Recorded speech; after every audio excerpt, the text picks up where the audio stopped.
Assalamualaikum warahmatullahi wabarakatuh.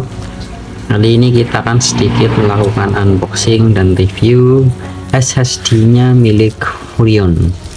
Ini SSD 128GB miliknya SATA, tipe SATA ya, sorry, mereknya itu Vurrion. Jadi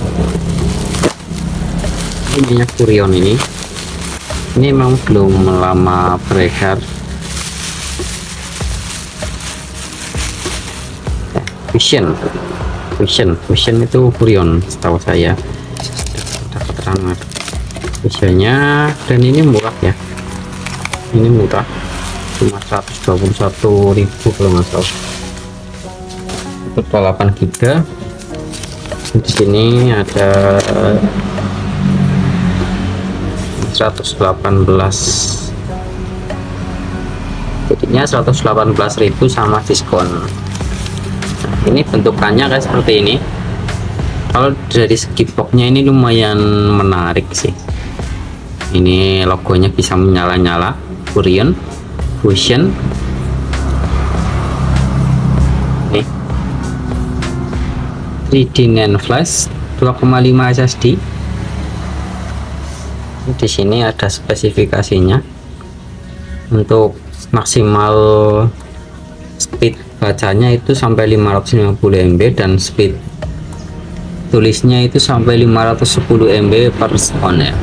Jadi seperti ini. Belakangnya ada tulisan Fusion, Vurrion, dan kayak gini. Kemudian dalamannya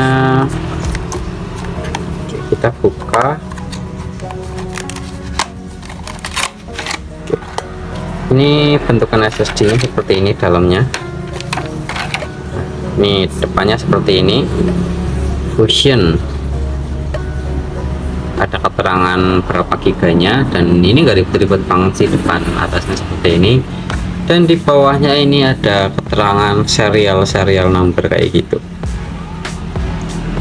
Selainnya itu hanya ada segel dan apalah, ini bentukannya sama kayak SSD lain. Ini kita mau pasangkan di laptop Asus, nanti kita videokan pas pemasangannya ya. Ini seperti ini ya SSD nya ya, SSD dari Vurrion Fusion. Semoga bermanfaat. Sekian, wassalamualaikum warahmatullahi wabarakatuh.